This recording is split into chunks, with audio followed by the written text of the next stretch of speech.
Hello, News Round. I'm Brennan, and I'm the creator of Dimension 20. Hello, I'm Jasper William Cartwright. I'm an actor, producer, podcaster, and I play Dungeons & Dragons professionally. Hi there, News Round. I'm Liam O'Brien, and I play a lot of games over at Critical Role. Hi, News Round! We're High Rollers! Let's roll initiative. Oh, I got 5. 14, 19. 2. It's pretty good. I don't know if the camera will see it. That is a 17. Let's roll for initiative. We'll take it. D20 going in the dice tower. That is a 3. Okay. Yikes!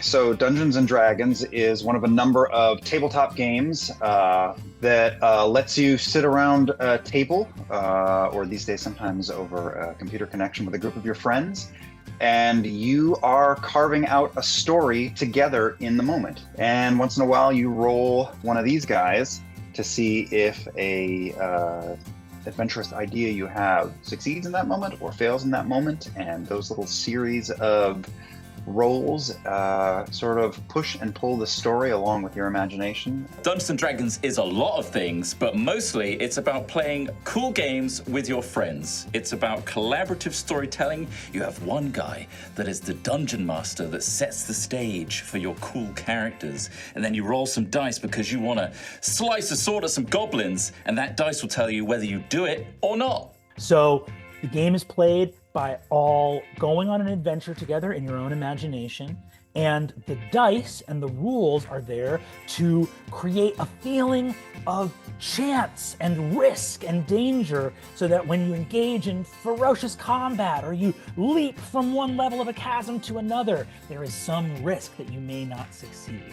So you and your friends are there to tell a story, and the dice are there to tell you how dangerous that story is.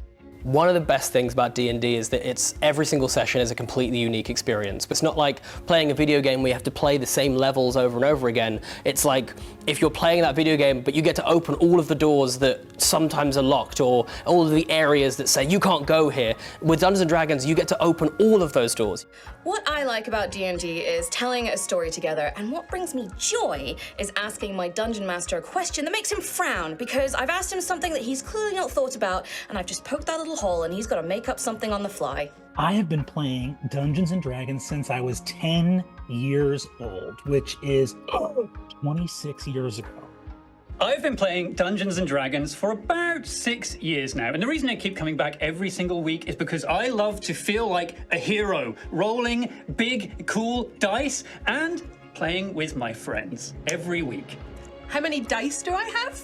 Okay, so this is only about half of the dice that I have, but they're all good for so many different reasons. These ones have glitter in them, some of them have liquid inside, and some can be really massive, like this one.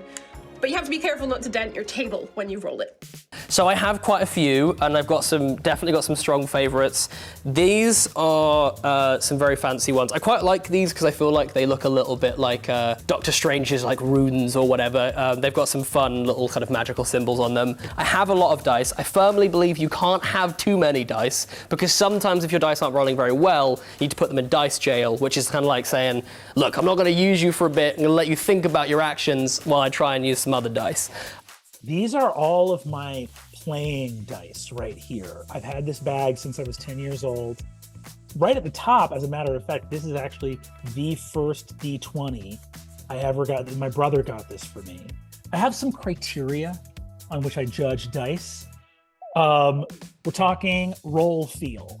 We're talking legibility. Can I quickly read what the die roll is? And then aesthetic, is it pretty? And the fourth category is performance record. I need high performance around here, okay? In my line of work, I come into the possession of a lot of dice. They just seem to accumulate. There's sort of like potatoes. They sort of sprout. It's just like dice sort of begin to just sprout more dice somehow. I don't even know how it happens.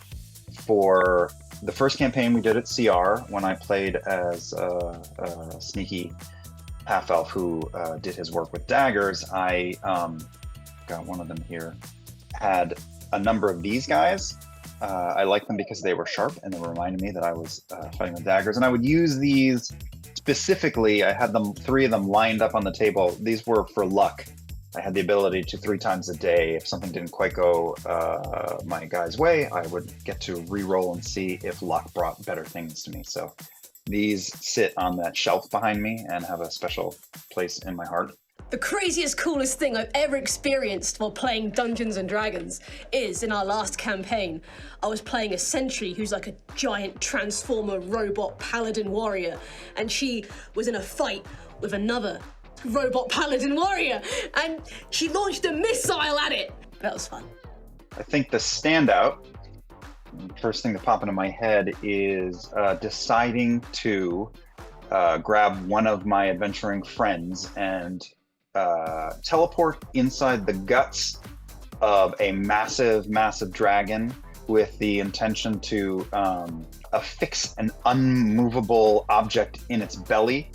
So one of the reasons I think that D&D is more popular than ever is because unlike when I was learning to play D&D, now you can go on places like YouTube and you can actually watch other people play and learn the rules that way. That's one of the reasons that we make High Rollers, is so that people can watch and follow along and learn to play themselves. The amount of people who have discovered the game and come on board the game is so deeply meaningful, satisfying. This game changed my life. And, you know, even if I had never become a professional dungeon master, being a dungeon master would still be the foundation for whatever version of my life, creatively, professionally, that I would have had. Any skills that I can be said to have in my life developed at a table playing this game with my friends. I think my hope for the future of Dungeons and Dragons is really what it has always been, which is that more people give it a try and see how much fun it is and how rewarding it can be. With the podcast that I do, we talk about things like diversity and inclusion. We want to make sure that in your game, you feel like you can see your own culture and your own self reflected back in that game. D&D really helped me connect with my African heritage, and that was something that I never really imagined happening, but it was always a bit of a disconnect for me. And I can kind of bring that into the game in a really kind of safe way, in a way that just lets me explore it without feeling like I'm being insensitive or I'm treading on anyone's toes or anything like that. So I hope that we can really kind of keep embracing as much of that culture and making it as accessible for every single person and any kind of experience that they want to have inside of the game.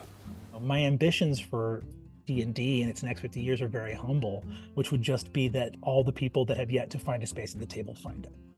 Don't be scared away by all the rules or your unfamiliarity with it. You'll get familiar slowly over time. And I'm 16 or 11 years into it, and every time I play, I go, oh, I can do that. Oh, there's this. Oh, that's a fun way to play with a game. So a journey of 1,000 steps starts with the first one. Just jump in. The most important thing you can do if you think that this might be for you is just to get started. And there's a part of us, I know that all of us have a little voice in ourselves that says, wait, what if I make a mistake? What if I do something wrong? That's okay. It's okay to be nervous about that. But the truth is, mistakes are not going to stop you from getting better at the game.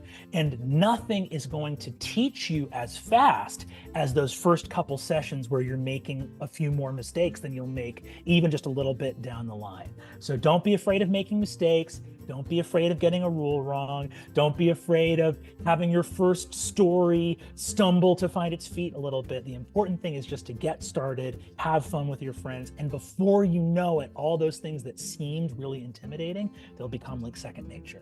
What matters is that you and your friends have a good time. That's genuinely like the only rule of D&D that I would ever enforce. And then make sure you get some really good snacks. That's a very important and essential part of playing Dungeons & Dragons, is you've got to have good snacks. Happy 50th anniversary, Dungeons and Dragons! Oh man, happy 50th anniversary, Dungeons and Dragons! Happy 50th anniversary to Dungeons and Dragons. Thanks for watching, and happy 50th anniversary to Dungeons and Dragons.